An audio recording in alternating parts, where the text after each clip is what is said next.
Class का थोड़ा सा वापस से मैं एक ब्रीफ दे देता हूँ कि हमने एनिमल टिश्यू शुरू किया था और एपिथेलियल टिश्यू की बात की थी, बताया था कि स्क्वामस, क्यूबॉइडल, कॉलमुनार अलग अलग तरीके का रह सकता है।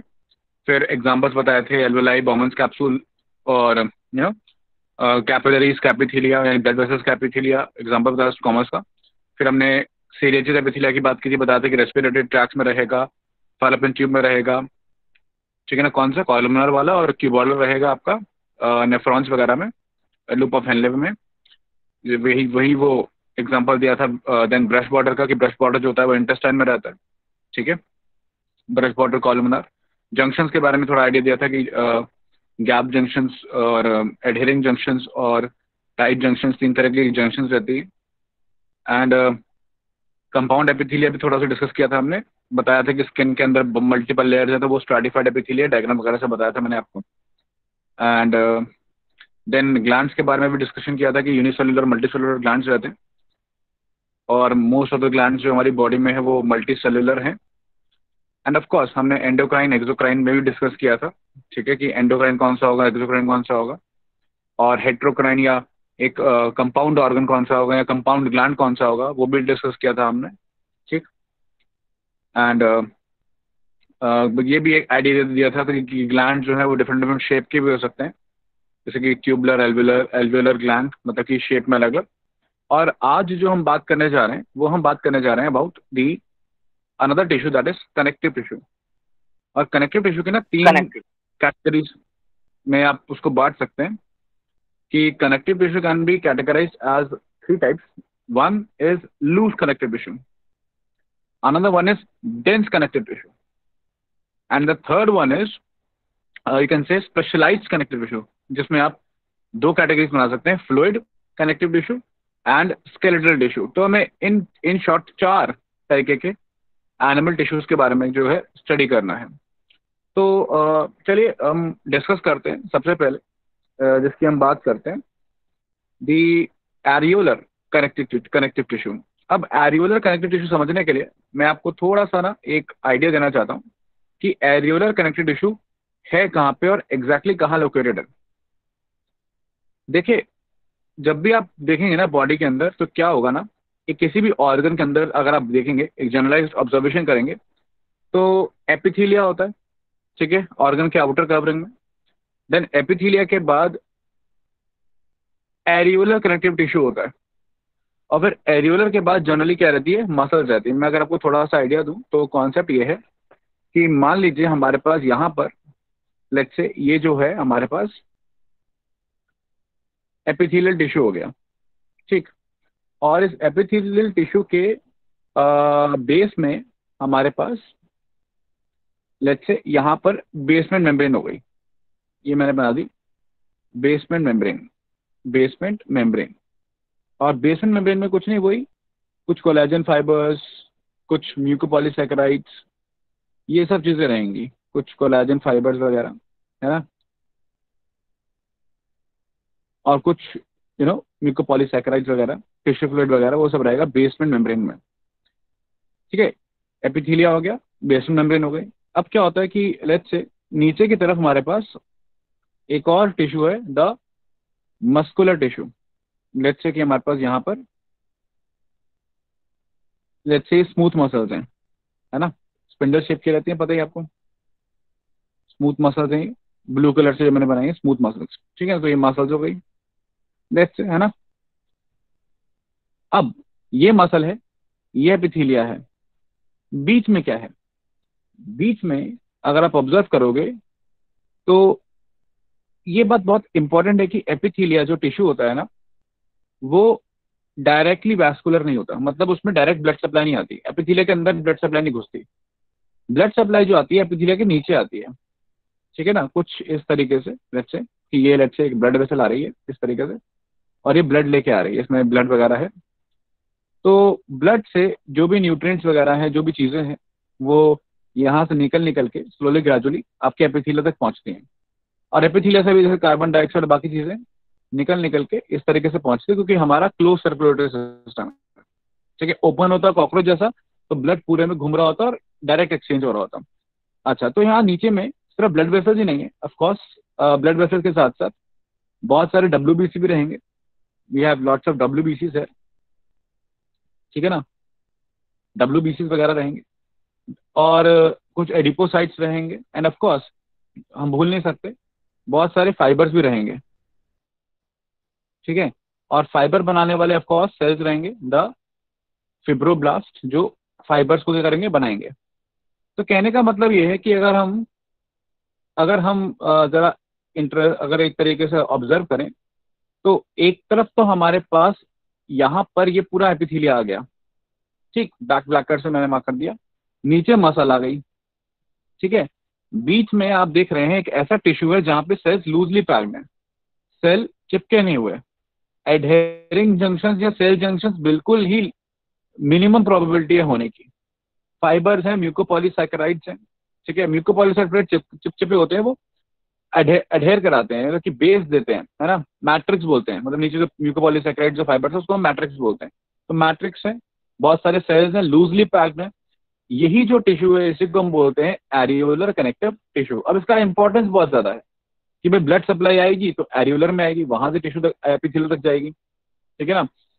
अगर कोई पैथोजन आता है तो भाई वहां मैक्रोफेजेस हैं और न्यूट्रोफिल्स हैं, अदर WBCs हैं, तो फैगोसाइटोसिस करके वहीं से लिम्फेटिक कैपिलरी से जाते हुए लिम्फ नोड के पास उन पैथोजन को ले जाया जाएगा, और then T cell B cell को एक्टिवेट किया जाएगा। तो मतलब जो आपका पढ़ते हैं ना आप इम्यूनिटी के अंदर, क्लास 12th के टॉपिक के अंदर, the mucosal associated lymphoid tissue, तो म्यूकोसल एसोसिएटेड लिम्फॉइड टिश्यू की अगर मैं बात करूं, तो वो लिम्फॉइड टिश्यू म्यूकोसा से एसोसिएटेड है, किसे कहते हैं माइट? तो वो एपिथेलियल टिश्यू म्यूकोसा से एसोसिएटेड है, मतलब वो म्यूकोसा के नीचे है। और म्यूकोसा क्या है, म्यूकोसा ऐसा एपिथेलियल टिश्यू, तो एपिथेलियल टिश्यू के अंदर म्यूकोसल एसोसिएटेड लिम्फोइड टिश्यू कहाँ है, वो इसी एरियोलर कनेक्टिव टिश्यू के अंदर है, जो जहाँ मैक्रोफेजेस है और हेल्प कर रहे हैं इम्यूनिटी में। तो इम्यूनिटी कह लो, ब्लड सप्लाई कह लो, एक कनेक्शन कह लो between the epithelia and the muscles, ठीक है। तो ये सारी इंपॉर्टेंस किसकी है, एरियोलर कनेक्टिव टिश्यू की है। एंड ऑफ कोर्स क्योंकि इसमें सेल्स लूजली पैक्ड है, मैट्रिक्स लूज की है, इसलिए हम इसको लूज कनेक्टिव टिश्यू बोलेंगे। अगर इसी के अंदर कंपैक्शन हो जाता है, फाइबर्स क्लोजली पैक्ड हो जाते हैं, सेल्स थोड़े क्लोज पैक हो जाते हैं, ठीक है ना, और मैट्रिक्स थोड़ा डेंसली पैक हो जाता है, तो फिर हम इसको डेंस कनेक्टिव टिश्यू बोल देंगे। और अगर यहीं पर मैट्रिक्स फ्लूइड लाइक हो जाता है, जैसे ब्लड की अगर हम बात करें तो मैट्रिक्स फ्लूइड जैसा है, पानी है, प्लाज्मा है, लिम्फ की बात करें पानी है, प्लाज्मा है, तो फिर हम उसको फ्लूइड कनेक्टिव टिश्यू बोल देते हैं। और यहीं पर अगर मैट्रिक्स की वजह से हार्ड स्ट्रक्चर बन रहा है, जिसे सपोर्ट मिल रही है, जैसे कि कार्टिलेज, बोन, तो फिर हम उसको, आप जानते हैं, स्केलेटल कनेक्टिव टिश्यू के कैटेगराइज के अंदर डाल देते हैं। तो आई सपोज आपको ये क्लियर है। मैं वापस आपके पास डायग्राम पे चलता हूँ एनसीईआरटी के, जैसे पहले इस पे फिर डायग्राम एनसीईआरटी की बात करेंगे। तो जैसे कि मैं आपको बता रहा था, अगर आप एग्जाम्पल देखें तो आपके पास ये लेट्स से स्टमक है, और स्टमक की हिस्टोलॉजी आप सब जानते हैं, डाइजेस्टिव सिस्टम के अंदर स्टमक की हिस्टोलॉजी दी है, और इंपॉर्टेंट है कि ऑर्डर से पहली लेयर होती है म्यूकोसा ल्यूमन के पास, देन सब म्यूकोसा होती है, फिर होती है मस्कुलर लेयर जिसको मस्कुलरिस बोलते हैं, और आउटर मोस्ट होती है सेरोसा। अब यहाँ से हमें बहुत सारी चीजें समझ में आती हैं। जैसे मैं आपको बताऊं कि म्यूकोसा और सेरोसा मतलब सबसे अंदर वाली और सबसे बाहर वाली दोनों ही एपिथीलिया हैं। और जैसे एपिथीलिया की डेफिनेशन भी है कि इट लाइंस द ऑर्गन, जैसे कि म्यूकोसा लाइन कर रहा है ऑर्गन को, and it covers the organ, जैसे कि सेरोसा कवर कर रहा है ऑर्गन को, ठीक। अब आप देखेंगे कि म्यूकोसा एक लेयर है, और फिर हमारे पास लेयर है मस्कुलर लेयर की, मस्कुलर लेयर है, और दोनों के बीच में वी हैव सब म्यूकोसा, मतलब म्यूकोसा के बेस में, जैसे सबवे होता है, वे के नीचे सबवे, ठीक है ना। तो सब म्यूकोसा म्यूकोसा के नीचे है, एंड सब म्यूकोसा के अंदर इज व्हाट एग्जैक्टली, सब mucosa is exactly areolar connective tissue, जो मैंने अभी आपको बताया कि क्या होता है, ठीक है। तो इस तरीके से लोकेशन रहता है एरियोलर कनेक्टिव टिश्यू का। अब इसका अगर हम डायग्राम देखें, यहाँ पे आप ध्यान से देखिए, ये देखिए किस तरीके से इसमें जो सेल्स हैं वो एकदम लूजली पैक्ड हैं, ठीक है, आ रही बात समझ में। और अब वन बाय वन अगर हम इसमें फाइबर्स की बात करें, पहले तो मैट्रिक्स की बात करें, तो मैट्रिक्स में देखिए आपको ये बड़े बड़े येलो कलर के बहुत सारे जो है फाइबर्स नजर आएंगे, ठीक है। और ये अनब्रांच फाइबर्स होते हैं, ठीक है। इनको हम बोलते हैं द कोलाजन फाइबर्स, ठीक है। ये इंडिविजुअल होते हैं, इसमें ब्रांचेस आपको नहीं नजर आएंगी। देन इसके अलावा आप ये जो वॉयलेट कलर के पतले पतले हेयर जैसे देख रहे हो, ठीक है ना, है ना, ये इलास्टिक फाइबर्स हैं। ये जनरली वाइट रहते हैं, ठीक है। सॉरी, ये जनरली येलो रहते हैं। Collagen fibres are white. ये एक्चुअली इस डायग्राम के अंदर सही कलर इस्तेमाल नहीं किए हुए, ठीक है। मैं आपको बता देता हूँ। Collagen are white in nature, ठीक है। Elastic fibres are yellow in nature. तो yellow elastic fibres, white collagen fibres. Collagen वाले रहते हैं आपके अनब्रांच्ड और non elastic. Elastic fibres of course elastic है एंड ऑफ कोर्स वो ब्रांच्ड हैं, ठीक है। अच्छा, ये दो फाइबर्स हो गए। इसके अलावा we also have the reticular fibres, ठीक है। तो रेटिकुलर फाइबर देखिए कैसे रेटिकुलर नेटवर्क है, नेटवर्क ऑफ फाइबर्स है, उसको हम बोलते हैं कोलाजन हो गया। Excuse me sir. ये एक मिनट, इलास्टिक हो गया। और ये नेटवर्क लाइक जो हो गया, जो आपको नजर आ रहा है ऊपर की तरफ, इफ आई जस्ट मार्केट, या इसको आप ऐसे देख लीजिए ऊपर की तरफ, ये आपका रेटिकुलर फाइबर हो गया। हाँ जी, अब बताइए कौन कुछ कह रहा था। सर इलास्टिन फाइबर और कोलेजन फाइबर में क्या डिफरेंस है? हाँ, मैंने जैसे कि बताया कि अगर आप ऑब्जर्वेशन की बात करें, जो मेन डिफरेंस है वो ये है कि जो कोलाजन वाले फाइबर्स हैं वो अनब्रांच रहते हैं, और जो इलास्टिक हैं वो ब्रांच्ड हैं। कोलाजन जनरली हम बोलते हैं कि वाइट इन नेचर होते हैं, वाइट कोलाजन फाइबर। और इलास्टिक मैंने बताया कि they are yellow in colour, that is yellow elastic fibres, ठीक है ना। तो ये मेन डिफरेंस है कोलाजन और इलास्टिक के बारे में। अच्छा, एक आध चीज और है कि जैसे अगर मैं मतलब कि किसी चीज को डिग्रेड कर दूं, तो इलास्टिक का क्या है ना, किसी भी टिश्यू को डिग्रेड, तो कोलाजन जल्दी डिग्रेड हो जाता है। लेकिन इलास्टिक फाइबर जो हैं वो उतनी इजीली डिग्रेड नहीं होते, वो मतलब कि इतना इजीली डिग्रेड नहीं होते। तो कहने का मतलब, तो खैर मेन डिफरेंस तो यही है कि collagen are like like white collagen, and white collagen बोलते हैं हम उसको। और ऑफ कोर्स इट्स अनब्रांच्ड, और इलास्टिक वाले आर ब्रांच्ड, ठीक है।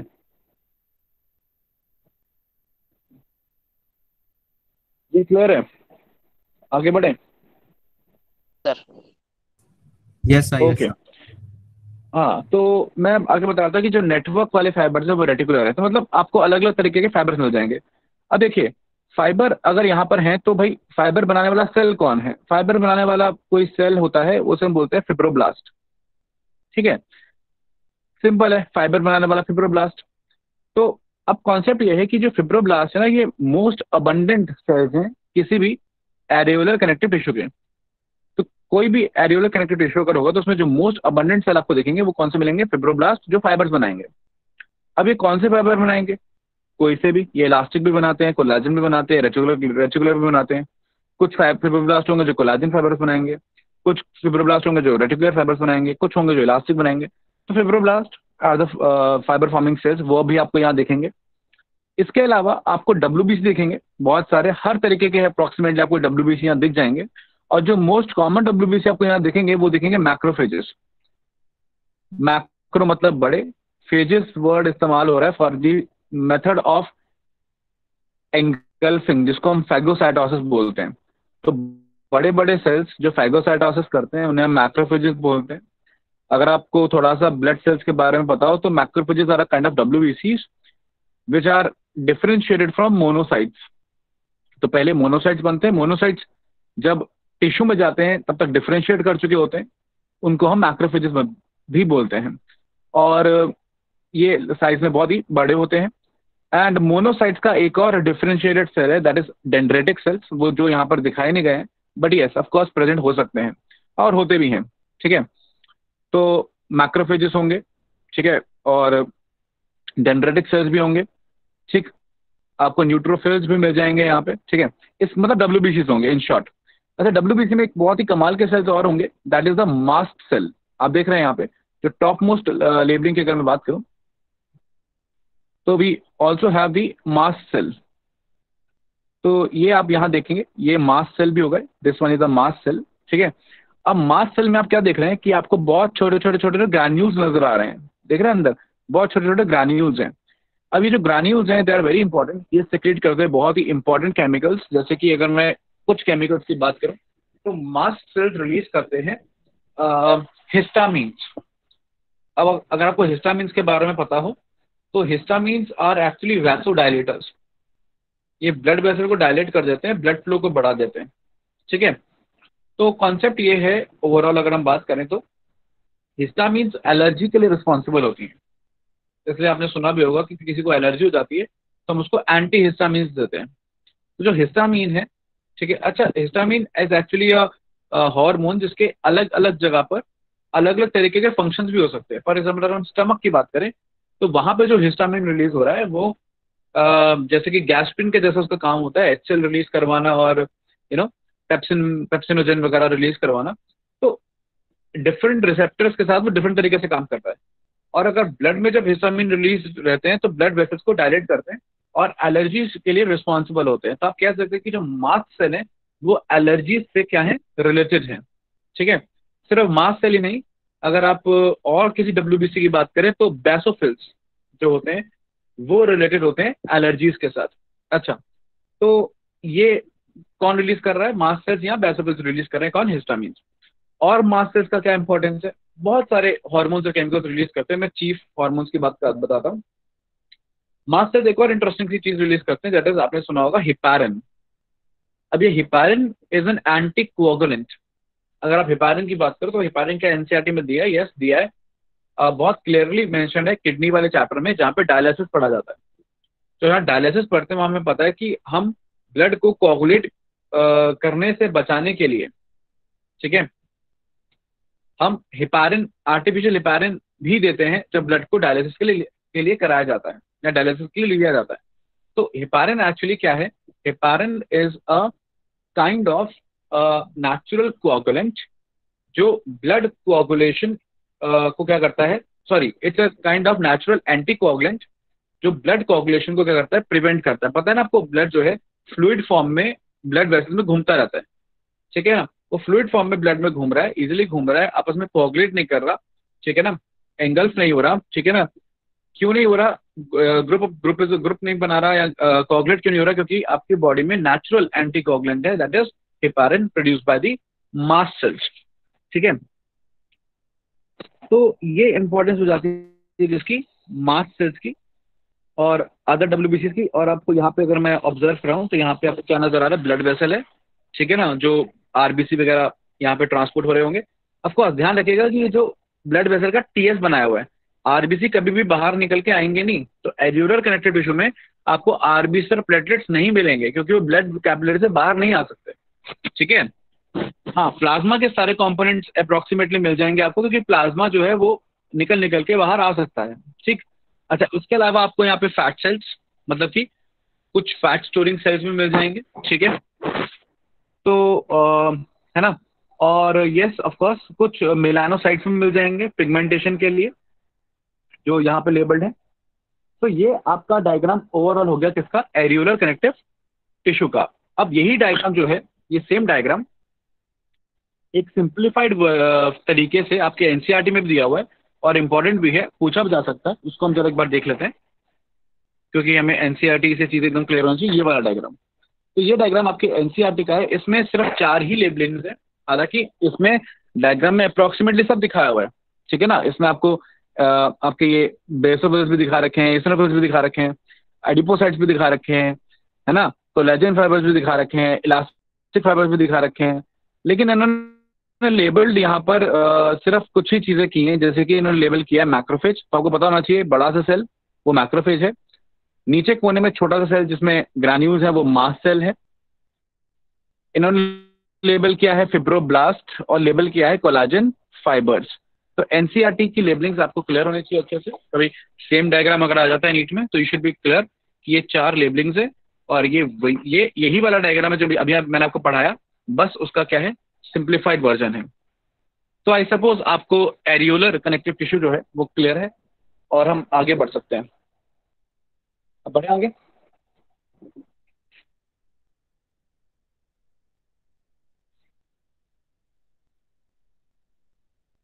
हाँ स्टूडेंट, ये सर ने यस आगे सर। बात करें क्या? Yes, sir. Yes, sir. Yes, sir. ठीक है, तो फिर आगे बात करते हैं। आगे हमारे पास पढ़ने के लिए जो अगला टिश्यू है वो ये वाला है। This is adipose tissue. अब आप एडिपोज टिश्यू में देखिए, एडिपोज टिश्यू में क्या है कि एडिपोसाइट से ये जो आपको सेल नजर आ रहा है पूरा बड़ा सा, ये पूरा बड़ा सेल, ये एडिपोसाइट रहता है। Let's say adipocyte. अब इसका न्यूक्लियस एक कोने में जाके पिचक गया है, मतलब कोने में आ गया, पेरिफेरल न्यूक्लियर हो गया। क्यों? क्योंकि जो सारा का सारा इसमें जगह है, वो सारी की सारी जगह तो घेर ली किसने है? लिपिड ने घेर ली है। तो लिपिड की एक बहुत ही बड़ी सी ड्रॉपलेट है, ठीक है ना, इसलिए हम इसको एक तरीके से व्हाइट एडिपोज टिश्यू बोलते हैं। इसमें लिपिड की ड्रॉपलेट बड़ी होती है। कुछ एडिपोज टिश्यू ऑफ कोर्स ऐसे भी हो सकते हैं जिसमें लिपिड की ड्रॉपलेट जो एक बड़ी सी ड्रॉपलेट ना होके काफी सारी छोटी छोटी ड्रॉपलेट्स भी होती हैं, है ना। तो दो तरीके का आपको मिलेगा। एक व्हाइट एडिपोज टिश्यू जो आपके डायग्राम में नजर आ रहा है, जिसमें एक फैट स्टोरेज एरिया बहुत ही बड़ा है, एक सिंगल बड़ी ड्रॉपलेट है, एक सिंगल बड़ी ड्रॉपलेट है, फैट स्टोरेज एरिया, ठीक है। ये पूरी की पूरी ड्रॉपलेट किसकी है? लिपिड की है। ऑफ कोर्स न्यूक्लियस पेरिफेरी पे, ऑफ कोर्स इसकी प्लाज्मा मेम्ब्रेन भी है। तो ये जो दिख रहा है ये व्हाइट एडिपोज टिश्यू है। और इसके अलावा जो रह सकता है that is brown adipose tissue. दोनों में जो कॉमन फंक्शन है वो फैट स्टोरेज का है, ठीक है। और बाकी फंक्शन कुछ अलग अलग हो सकते हैं, जैसे कि जो व्हाइट एडिपोज टिश्यू है वो मेनली फैट को स्टोर कर रहा है फॉर सब्सटीट्यूटिंग द कार्बोहाइड्रेट्स या फूड। कल को खाने की कमी हो जाती है, इंस्टेंट एनर्जी की कमी हो जाती है, तो फैट्स इस्तेमाल होंगे बॉडी के अंदर। तो जो फैट्स इस्तेमाल होंगे बॉडी के अंदर वो जनरली व्हाइट एडिपोज टिश्यू से आएगा। और जो ब्राउन एडिपोज टिश्यू है उसका जो मेजर फंक्शन रहता है वो आप कह सकते हैं कि एक तरीके से बॉडी को जैसा अपीयरेंस है वो देने के लिए काम आएगा। एंड हीट इंसुलेशन में काम करता है ब्राउन एडिपोज टिश्यू। मतलब कि फॉर एग्जांपल एडिपोज टिश्यू की जो लेयर रहती है, फैट की जो लेयर रहती है, वो लेयर अंदर प्रोड्यूस हुई हीट को, जैसे को आपको पता है कि हम क्या हैं, we are homeotherms, we are endotherms. हम बॉडी टेम्परेचर रेगुलेट करते हैं, बाहर अगर ठंड होती है तो अंदर हीट प्रोड्यूस करते हैं। अब वही हीट अगर हमारी बॉडी से बाहर निकल जाए तो हीट प्रोड्यूस करने का कोई फायदा नहीं होगा। तो एडिपोज टिश्यू जो है उस हीट को जो हमने प्रोड्यूस करी है उसको बाहर नहीं जाने देता। और ये बहुत ही बड़ा एडवांटेज है in the context of these cold area में रहने वाले एनिमल, जैसे कि पोलर बेयर की बात करें, है ना। तो पोलर बेयर के स्किन के नीचे बहुत ही मोटी, ठीक है ना, ठीक है, बहुत ही थिक फैट की क्या रहती है, लेयर रहती है, ठीक है। और यही सेम सेम फैट की जो लेयर है हम ऑब्जर्व करेंगे किसमें, जैसे कि हम ऑब्जर्व करेंगे क्या कहते ब्लबर हैं सर, इसमें, ब्लबर जिसे ये जो बोलते हैं हमारी ना। एक्वाटिक वेल्स होती हैं, ठीक है ना, जो वेल्स वगैरह होती हैं उसके नीचे भी इसको ब्लबर बोलते हैं, ठीक है ना। तो फैट की लेयर होती है। तो ये सब जो मेन फैट की लेयर है जो हीट को प्रिवेंट कर रही है जाने से, ये मेनली ब्राउन एडिपोज टिश्यू की है। तो अब यही रीजन है, अगर आप इसे रिलेट करें एक तरीके से, तो एक इवोल्यूशन में जो हम पढ़ाते हैं, इकोलॉजी में भी बताया जाता है, there is a law known as Bergmann's law या बर्ग्समैन रूल। वो बर्ग्समैन रूल यही बोलता है कि जो कोल्ड एरिया के एनिमल्स होंगे वो साइज में काफी बड़े होंगे, ठीक है। साइज में क्यों बड़े होंगे वो, ये एक रूल है, एक जनरल ऑब्जर्वेशन है, ठीक है। हर जगह फिट नहीं बैठता लेकिन जनरलाइज है कि कोल्ड एरिया के एनिमल्स बड़े होते हैं साइज में। उसका रीजन क्लियर है कि जितने वो बड़े होंगे उतना उनके पास एडिपोज टिश्यू होगा, ठीक है। उतना एडिपोज टिश्यू होगा उतना वो हीट को क्या कर पाएंगे, कंजर्व कर पाएंगे। तो ये बहुत ही इंपॉर्टेंट फंक्शन है किसका, एडिपोज टिश्यू का। खैर, एडिपोज टिश्यू का जैसे मैंने फूड स्टोरेज में बात करी, तो आपको ये बात अगेन बायोलॉजी में कॉन्सेप्ट एकदम क्लियर होना चाहिए कि आपकी बॉडी में जो इंस्टेंट सोर्स ऑफ एनर्जी है वो कार्बोहाइड्रेट्स है, ठीक है। और कार्बोहाइड्रेट्स आपको एनर्जी देते हैं अप्रोक्सीमेटली 4 किलो कैलोरीज पर ग्राम। मतलब आपने अगर 1 ग्राम कार्बोहाइड्रेट खाया, मतलब आपने 1 ग्राम मान लो चीनी खाई, ठीक है, तो आपको 4 किलो कैलोरीज उससे क्या मिलेगी, एनर्जी मिलेगी। ठीक। लिपिड्स की जो एनर्जी है, लिपिड्स की जो एनर्जी है वो डबल से भी ज्यादा है। मतलब आपने 1 ग्राम चीनी खाई और आपने 1 ग्राम तेल पिया, तो 1 ग्राम तेल पीने से जो आपको एनर्जी आएगी, दैट इज एनर्जी आपके अंदर आ सकती है कंप्लीट कंबशन पे, that is 9 kilo calories per gram. और ये मैं कुछ नई बात नहीं बता रहा, ये आपके डाइजेस्टिव सिस्टम के न्यूट्रिशन वाले पार्ट में दे रखा है, पुरानी बुक्स में अपेंडिक्स में दे रखा है, और जो नई एनसीईआरटी के वर्जन आया है उसमें टेक्स्ट में दे रखा है। ठीक, तो कहने का मतलब है कि lipid is a very good potential energy. ठीक है, इसलिए हम कहते हैं कि वो एक कहावत भी है कि जिन जो आदमी जिनकी तोंद निकली होती है वो सुखी होते हैं एक तरीके से।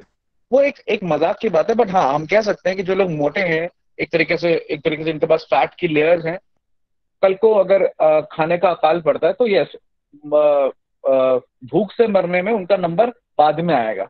और जो पतले से है जिनके पास है ना, जो जो जो, जो एकदम पतला होना चाहते हैं, एकदम स्लीक एकदम होना चाहते हैं, ठीक है, तो जो स्लीक लोग हैं अगर कल को अकाल पड़ा खाने का, ठीक है, तो उनका मरने में नंबर पहले आएगा in case of natural selection, वैसे बात करें तो। ठीक, तो खैर ये तो एक एक कॉन्सेप्ट हो गया। तो fatty tissue, adipose tissue stands to be very important. अच्छा, जो मैं कॉन्सेप्ट बता रहा था वो आपको याद रखना है कि आप जब खाना खाते हैं तो सबसे पहले जो एनर्जी आपको मिलती है वो कार्बोहाइड्रेट से मिलती है। ठीक है, जब कार्बोहाइड्रेट से एनर्जी आपके ब्लड में ग्लूकोज का कंटेंट कम होने लगेगा, ठीक है, तब बॉडी आपके फैट्स को क्या करेगी, यूज करेगी क्या करने के लिए, एनर्जी को प्रोड्यूस करने के लिए। तब फैट्स ब्रेक किए जाएंगे। ठीक है, तो फैट सेकेंडरी ब्रेक होते हैं, और जब फैट्स की भी एकदम कमी होने लगेगी, ठीक है, ये खत्म होने लगेंगे रिजर्व, तब जाके टूटेगा प्रोटीन्स। तो ऑर्डर ऑफ कंबशन क्या है बॉडी में, या ऑर्डर ऑफ प्रायोरिटी क्या है, carbohydrates, lipids and then proteins जब जरूरत पड़े तो। ठीक है, अच्छा अब अगला सवाल कि भाई स्टोर क्या करता है एडिपोज टिश्यू, मेनली स्टोर करता है एडिपोज टिश्यू ये क्या कहते हैं इसको, फैट्स। ठीक है ना, जैसे कि नाम है ना, फैट स्टोर करता है, लेकिन ये साथ में ग्लाइकोजन भी स्टोर करता है। तो ये नहीं कि एडिपोज टिश्यू में सिर्फ फैट्स का स्टोरेज है, इसमें ग्लाइकोजन का भी क्या रहता है, स्टोरेज रहता है। आ रही बात समझ में, क्लियर है पॉइंट। और यही शायद रीजन है कि अगर हम 2-3 दिन तक खाना ना खाएं तो हमारी शक्ल एकदम कैसे हो जाती है, कमजोर सी दिखने लगती है, क्योंकि हमारी बॉडी से एकदम कहते हैं चेहरे से चमक चली गई। वो क्यों चलेगी, क्योंकि ये जो आपके फेस पे ग्लो वगैरह है, इसके लिए भी कहीं ना कहीं फैट जो स्टोर्ड है, क्योंकि वो स्किन के जस्ट नीचे स्टोर्ड रहता है, ये कहीं ना कहीं क्या है, रिस्पॉन्सिबल है। तो अब अगर हम इसको ऑब्जर्व करें बॉडी को, तो यहाँ पर डायग्राम में दिखा रखा है कि फैटी टिश्यू कहाँ कहाँ है। ब्राउन एडिपोज टिश्यू है आपके यहाँ नेक के पास, देखिए, एंड देन आपको एडिपोज टिश्यू यहाँ पे बोन मैरो के अंदर में मिल जाएगा, येलो बोन मैरो, जहाँ पे फैट स्टोरेज रहता है। हार्ट के बाहर, कार्डियक रीजन के बाहर, लिवर में, ठीक है ना, आपको पता है फैटी लिवर हो जाता है जब फैट बढ़ जाता है लिवर के अंदर, कॉल इट फैटी लिवर। ठीक है, वहां पे रहेगा। आपके पेरीवैस्कुलर ब्लड वेसल्स के बाहर की तरफ आपको फैट स्टोर रहता है। एंड ऑफ कोर्स ये विसरल एडिपोज टिश्यू, मतलब कि ऑर्गन्स के आसपास फैट का स्टोरेज, और स्किन के नीचे फैट का क्या, स्टोरेज। अब आप सोच रहे होंगे कि भाई ऑर्गन के बाहर, हार्ट के बाहर, यहाँ पर फैट कर क्या रहा है, यहाँ पे फैट स्टोर होकर क्या कर रहा है। तो देखिए फैट का एक और इंपॉर्टेंस है, ब्राउन टिश्यू का मैंने आपको 2 इंपॉर्टेंस बताए, एक हीट को कंजर्व करना, 1, दूसरा फूड को स्टोर करना, 2, तीसरा इंपॉर्टेंस मैं आपको बताता हूँ। फैट स्टोरेज का तीसरा इंपॉर्टेंस जो है बहुत इंपॉर्टेंट है, वो है मैकेनिकल शॉक को प्रिवेंट करना या उसको कम करना। भाई ये सिंपल सा ऑब्जर्वेशन है कि मान लीजिए एक सुमो रेसलर है, आप उसको मुक्का मारते हैं, और दूसरी तरफ एक पतला सा आदमी है, ठीक है ना, कांगड़ी पहलवान जिसको बोलते हैं, उसको आप मुक्का मारते हैं, तो बट ऑब्वियस बात है सुमो रेसलर को पता भी नहीं चलेगा कि उसको मुक्का पड़ा भी, तो उसका जो फोर्स आपने प्रोवाइड किया वो सारा डिस्ट्रीब्यूट हो जाएगा because of lots of fat. ठीक है, और वहीं पर जो एक कमजोर आदमी है, हो सकता है उसकी एक आध हड्डी टूट जाए। तो कहने का मतलब ये है कि जो फैटी टिश्यू है वो मैकेनिकल शॉक एब्जॉर्बर भी है, अब अलॉन्ग विथ फूड स्टोरेज। अच्छा, फैटी टिश्यू का अगर मैं एक और इंपॉर्टेंस बताऊं, अगेन मैं अगर सेक्सुअल रिप्रोडक्शन के कॉन्टेक्स्ट में जाऊं, तो there is a hormone known as oestrogen.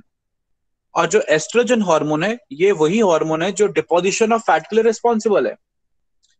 और ये एस्ट्रोजन का लेवल फीमेल्स के अंदर बढ़ जाता है आफ्टर प्यूबर्टी। अब प्यूबर्टी के बाद फीमेल्स के अंदर क्योंकि एस्ट्रोजन का लेवल बढ़ जाता है, तो यस उसके उनके अंदर सेकेंडरी सेक्सुअल कैरेक्टरिस्टिक्स आते हैं। जैसे कि जो मेन सेकेंडरी सेक्सुअल कैरेक्टरिस्टिक्स की बात करूं, तो चेस्ट रीजन पे फैट का डिपोजिशन शुरू हो जाता है। एंड चेस्ट पे जब फैट का डिपोजिशन हो जाता है तो हम उस रीजन को ब्रेस्ट बोल देते हैं। हालांकि breast is a general word, लेकिन in normal terms, in general terms की बात करें तो what is breast? Breast is just deposition of fat on the chest region. इसलिए वो मेल्स जिनके अंदर एस्ट्रोजन का अमाउंट ज्यादा होगा या टेस्टोस्टेरोन का अमाउंट कम होगा, ठीक है ना, तो उन मेल्स के अंदर भी वी सी व्हाट कि चेस्ट के ऊपर फैटी टिश्यू डिपॉजिट हो जाता है और ब्रेस्ट फॉर्मेशन हो जाता है। इसके अलावा आपने पढ़ा होगा सेकेंडरी सेक्सुअल कैरेक्टरिस्टिक्स के अंदर फीमेल्स की बात करें तो शोल्डर पे फैट ज्यादा होता है, थाइस पे, बटॉक्स पे, ठीक है ना।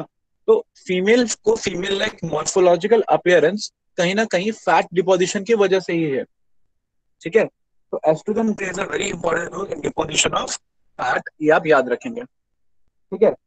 अच्छा, तो that is major points about the fatty tissue जो मैंने आपको बताया। और आपको कल भी मैंने कहा था कि आप पेन और एक कॉपी नोट करके रखें, लेके रखें, क्योंकि हर चीज जो मैं बता रहा हूँ वो स्लाइड्स में अवेलेबल नहीं होगी, ठीक है। तो I suppose fatty tissue is clear, ठीक है। इसका लोकेशन आप देखना चाहें, अगर जो जनरल लोकेशन है वो स्किन के नीचे, एपिडर्मिस है, डर्मिस है, फिर आपका एडिपोज टिश्यू है। ये क्लियर है? आगे बात करें। सर एक बार इस प्रोजेक्ट वाला बता दो, मेरे समझ में नहीं आया थोड़ा उसका रिलेशन जो आपने बताया।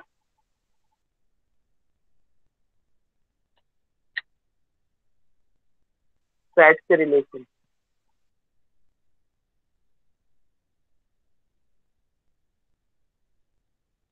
स्टूडेंट ये क्लियर है? आगे बात करें क्या? एक बार ये आपने जो हार्मोन्स का रिलेशन बताया फैट से, वो बता दो फिर से।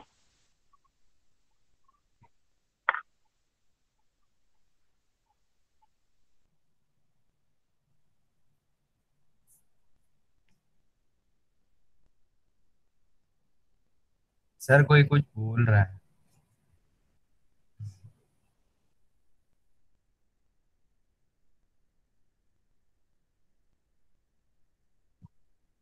स्टूडेंट मेरी आवाज आ रही है आपको? ये क्लियर है? आगे बात करें।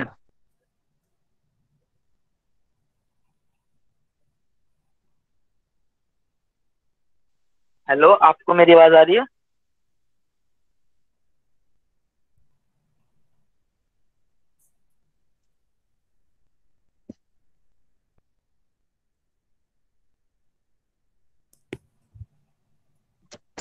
मुझे आप में से सर किसी की आवाज नहीं आ रही है। सर आपकी आवाज नहीं आ रही, बीच बीच में जा रही है आपकी आवाज। हेलो।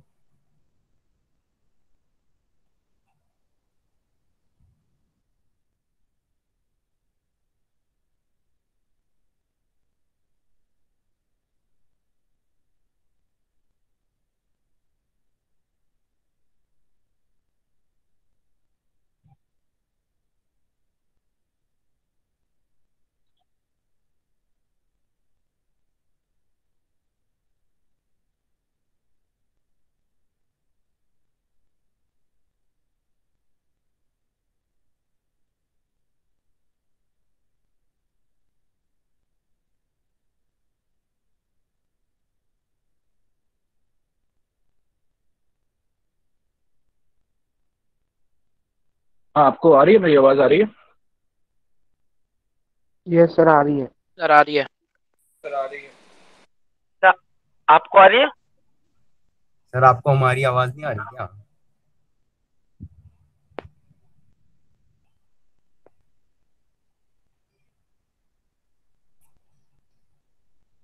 हाँ जी, आपको मेरी आवाज आ रही है स्टूडेंट्स? Yes sir. सर आ रही है। हाँ, अब आपकी आवाज मुझे आ रही है। तो ये एडिपोज टिश्यू वाला टॉपिक क्लियर है? आगे बात करें। तब मैं कोई बोल कुछ रहा था, आप पूछ रहा था। हार्मोन्स का रिलेशन बता दो फिर से। हार्मोन्स जो आपने बताया ना, टेस्टोस्टेरोन और एस्ट्रोजन, उसका फिर से एक बार रिलेशन बता दो। देखो, मैं तुमको एक बार क्लियर कर देता हूँ। तो क्या होता है ना कि male character and female character, भाई एक ऑर्गेनिज्म के जो एक्सटर्नल फीचर्स है वो मेल जैसे होंगे या फीमेल जैसे होंगे, ये बात टेस्टोस्टेरोन और एस्ट्रोजन के रेशियो पे डिपेंड करती है, ठीक है। आपको पता है कि टेस्टोस्टेरोन टेस्टिस से आएगा और एस्ट्रोजन ओवरीज से आएगा। इसके अलावा जो एड्रिनल कॉर्टेक्स होता है, ठीक है ना, एड्रिनल कॉर्टेक्स भी रिलीज करता है सेक्स कॉर्टिकॉइड्स, अगेन जो कौन है, टेस्टोस्टेरोन और एस्ट्रोजन। तो मतलब एक कोई मेल जो होगा उसमें एक तो टेस्टोस्टेरोन आ रहा है फ्रॉम टेस्टिस, और दूसरा टेस्टोस्टेरोन कहाँ से आ रहा है? एड्रिनल कॉर्टेक्स से। तो ऑफकोर्स का टेस्टोस्टेरोन लेवल क्या होगा? हाई होगा। और उसमें थोड़ा सा एस्ट्रोजन भी आएगा फ्रॉम एड्रिनल कॉर्टेक्स, मतलब उसमें टेस्टोस्टेरोन का लेवल हाई और एस्ट्रोजन का लेवल क्या होगा? कम। सिमिलरली अगर हम फीमेल्स की बात करें तो उसमें एस्ट्रोजन आएगा from the ovaries as well as from the adrenal cortex, तो एस्ट्रोजन लेवल होगा हाई। और टेस्टोस्टेरोन आएगा सिर्फ कहां से? एड्रिनल कॉर्टेक्स से, तो टेस्टोस्टेरोन का लेवल क्या होगा? कम। तो अगर हम टेस्टोस्टेरोन बाय एस्ट्रोजन रेशियो देखें, दोनों का रेशियो देखें, टी बाय ई रेशियो देखें, तो टी बाय ई रेशियो जो है वो मेल्स में काफी ज्यादा है। भाई टेस्टोस्टेरोन हाई, न्यूमरेटर हाई और डिनोमिनेटर लो, तो टी बाय ई रेशियो क्या हो गया? ज्यादा हो गया मेल्स के अंदर। और यही टी बाय ई रेशियो कम हो गया किसके अंदर? फीमेल्स के अंदर। ठीक है। अब क्या होता है कि मान लीजिए किसी मेल के अंदर, ठीक है, किसी मेल के अंदर एस्ट्रोजन बढ़ने लग गया, या अपोजिट बात करते हैं, किसी मेल के अंदर टेस्टोस्टेरोन लेवल क्या हो गया? कम हो गया। अब जैसे ही टेस्टोस्टेरोन लेवल कम होगा, उसका टी बाय ई रेशियो जो है वो हाई से थोड़ा सा कैसा हो जाएगा? लो। और किसकी तरफ मूव करने लगेगा? किसके जैसा होने लगेगा? फीमेल जैसा, क्योंकि उसमें ऑलरेडी टी बाय ई क्यों है? क्यों कैसा है? लो है, क्योंकि उसका जो एस्ट्रोजन है वो बहुत ही हाई है, तो टी बाय ई रेशियो क्या है उसका? लो। तो यहाँ पे टेस्टोस्टेरोन कम होने की वजह से टी बाय ई रेशियो क्या हो गया? मेल का होने लगा क्या? कम। तो अगर टेस्टोस्टेरोन लेवल क्या हो जाएगा? कम हो जाएगा, तो ऐसा हो सकता है कि मेल के अंदर फीमेल लाइक मॉर्फोलॉजी आने लगे, फैट टिश्यू डिपोजिशन उसके बॉडी में बढ़ जाए, और या उसकी बॉडी में चेस्ट पे फैट का डेवलपमेंट हो जाए और ब्रेस्ट बन जाए, जिसको हम गायनेकोमास्टिया कंडीशन बोलते हैं। तो ये बताया मैंने, और साथ में मैंने ये बताया कि फैटी टिश्यू डिपोजिशन के लिए मेनली जो रिस्पॉन्सिबल है वो कौन है? एस्ट्रोजन है। ठीक। इसलिए फीमेल्स के अंदर फैटी टिश्यू डिपोजिशन मेल्स के कंपैरिजन में ज्यादा होता है, और डिफरेंट तरीके से भी होता है। Okay sir. चलिए फिर आगे बात करते हैं हम।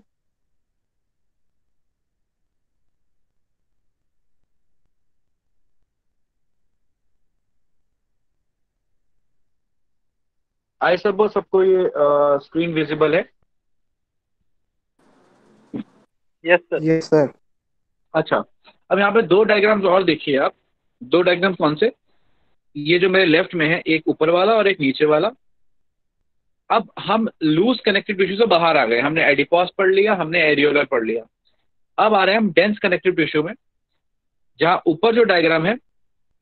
अब आप देखिए ऊपर और नीचे वाले डायग्राम में फर्क क्या है। ऊपर और नीचे वाले डायग्राम में आप अगर फर्क देखेंगे तो कोई खास फर्क नहीं है, दोनों में कोलाजन फाइबर्स हैं, दोनों में ये फिब्रोब्लास्ट है, ये फिब्रोब्लास्ट है, कोलाजन फाइबर्स है, फिब्रोब्लास्ट और कोलाजन फाइबर्स हैं। अब दोनों में फर्क आपको ध्यान से आप देखेंगे तो क्या देखेगा कि जो ए वाला डायग्राम है, ऊपर वाला डायग्राम है, वो बहुत ही ऑर्गेनाइज्ड पैटर्न में है, बहुत ही एक स्मूथ उसका अपीयरेंस है। भाई बड़ा ही ऑर्गेनाइज है, सेल है, फाइबर है, सेल है, फाइबर है, एक ऑर्गेनाइज पैटर्न में है, एक रेगुलर पैटर्न में है। और जो बी वाला डायग्राम है वो इरेगुलर पैटर्न में है। तो ऊपर वाला जो है उसे हम बोलते हैं डेंस रेगुलर कनेक्टिव टिश्यू, और जो नीचे वाला है उसे हम बोलते हैं डेंस इरेगुलर कनेक्टिव टिश्यू। अब पहले बात करते हैं डेंस रेगुलर कनेक्टिव टिश्यू की, फिर बात करेंगे डेंस इरेगुलर कनेक्टिव टिश्यू की। अब डेंस रेगुलर कनेक्टिव टिश्यू में आपके पास दो कैटेगरीज आती हैं, एक आता है टेंडन और एक आता है लिगामेंट। अब आप डायग्राम में देखिए कि ये जो व्हाइट कलर का आप स्ट्रक्चर देख रहे हो ये टेंडन है। व्हाइट कलर का क्यों है? क्योंकि ये मेनली कोलाजन फाइबर से बना हुआ है। तो कोलाजन फाइबर से बना हुआ ये व्हाइट कलर का स्ट्रक्चर जो आप देख रहे हो, एक मसल को एक बोन से जोड़ रहा है, उसको हमने क्या बोल दिया? टेंडन बोल दिया। ठीक है, जो एक मसल को बोन से जोड़ रहा है। और वहीं पे आप दूसरा एक व्हाइट कलर का स्ट्रक्चर देखिए, ठीक है, ये वाला, ये दो बोन्स को आपस में जोड़ रहा है, इसको हमने क्या बोल दिया? इसको हमने लिगामेंट बोल दिया। तो टेंडन जो बोन को मसल से जोड़े और लिगामेंट जो बोन को बोन से जोड़े। अब दोनों में और क्या डिफरेंस है? दोनों में एक और डिफरेंस है कि अगर आप इलास्टिसिटी की बात करो कि ज्यादा इलास्टिक कौन है, तो ज्यादा इलास्टिक होता है लिगामेंट, क्योंकि उसमें इलास्टिक फाइबर्स का जो में कैसा रहता है वो एनरिच्ड रहता है। तो लिगामेंट्स इलास्टिक होते हैं और उनका इलास्टिक होना जरूरी भी है। अगर वो इलास्टिक नहीं होंगे तो जॉइंट बहुत ही फ्लेक्सिबल नहीं होगा। तो जॉइंट के अंदर फ्लेक्सिबिलिटी होने के लिए लिगामेंट का इलास्टिक होना क्या है, जरूरी है। और टेंडन्स का नॉन इलास्टिक और टफ होना क्या है, बहुत ही जरूरी है। अब टेंडन अगर टफ नहीं होंगे तो आपकी मसल्स बोन से टाइटली अटैच नहीं होगी, तो बहुत ही लूज हो जाएगी, प्रॉपर वो मूव नहीं कर पाएगी। भाई आपको अगर आप क्या चाहते हो, आप जब लोकोमोशन चाहते हो, आप चाहते हो कि बोन का मसल का कोऑर्डिनेशन रहे। अगर बोन राइट में जा रही है तो मसल भी उसी तरीके से कॉन्ट्रैक्ट करे। अगर बोन और मसल में कोऑर्डिनेशन नहीं होगा तो फिर क्या होगा, प्रॉपर लोकोमोशन नहीं हो पाएगा। और कोऑर्डिनेशन बिठाने के लिए इन दोनों को टफ टिश्यू से जोड़ना जरूरी है।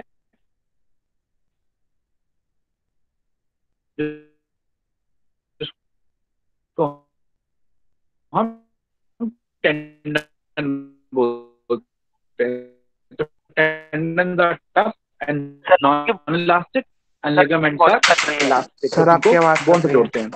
अब कभी कभार सवाल आता है, मान लीजिए सर आपकी हेलो लास्ट आपने सर। क्या सुना बेटा? सर बस ये बताया कि आपने कि एक्सक्यूज मी टेंडन जो है सर, टफ होती है सर बस। Sir sir. हाँ हाँ सुन रहा हूँ बेटा, एक जना बोलो। सर लिगामेंट के बारे में। हाँ, लिगामेंट और टेंडन के बारे में। ओके, लेकिन मैं टेंडन तो काफी देर से बता रहा हूँ, जो लास्ट पॉइंट बता रहा था वो क्या था? सर लास्ट पॉइंट था टेंडन जो है वो टफ होते हैं। अच्छा ओके ठीक। अब मेरी आवाज क्लियर आ रही है आपको? Yes sir. Yes sir. ठीक है ओके। तो अब दोबारा सुन लीजिए कि टेंडन्स टफ होंगे, और मैंने बताया टफ होना जरूरी भी है, क्योंकि अगर बोन एक डायरेक्शन में जा रहा है, एक डायरेक्शन मूवमेंट कर रहा है, और मसल सेम उस डायरेक्शन में प्रॉपरली अगर नहीं जाएगा तो भाई प्रॉपर लोकोमोशन नहीं हो पाएगा। तो उस प्रॉपर लोकोमोशन के लिए टेंडन्स का टफ होना जरूरी है, और लिगामेंट्स का फ्लेक्सिबल होना जरूरी है, क्योंकि फ्लेक्सिबिलिटी मूवमेंट नहीं आएगा दो बोन के बीच में, जॉइंट को कोई फायदा नहीं हुआ। ठीक है ना? इसलिए लिगामेंट्स सपोर्ट कर रहे हैं ऑफकोर्स जॉइंट को, और उनके मूवमेंट के लिए भी रिस्पॉन्सिबल है।